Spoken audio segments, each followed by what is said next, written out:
O Taragoña proclamouse campeón do segundo torneo sénior femenino de fútbol 7.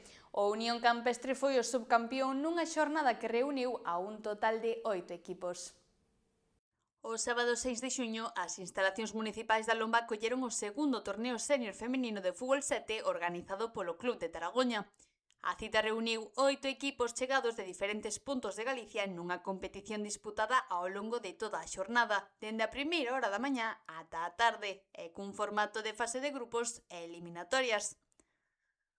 O torneo enmarcouse dentro das actividades conmemorativas do 50 aniversario do Club Rianxeiro, que continúa celebrando medio século de historia apostando tamén polo crecemento e a visibilidade do fútbol femenino. No plano deportivo, o Club de Taragoña foi quen de aproveitar o factor campo para completar unha gran actuación e alzarse co título de campeón desta segunda edición. Pola súa banda, o Unión Campestre asinou tamén un destacado torneo e rematou como subcampeón. Tras o éxito do torneo, o Club de Taragoña continúa coa programación do seu 50 aniversario e xa prepara as próximas citas deportivas, que reunirán durante todo o mes de xuño a decenas de equipos de fútbol base no campo da Lomba.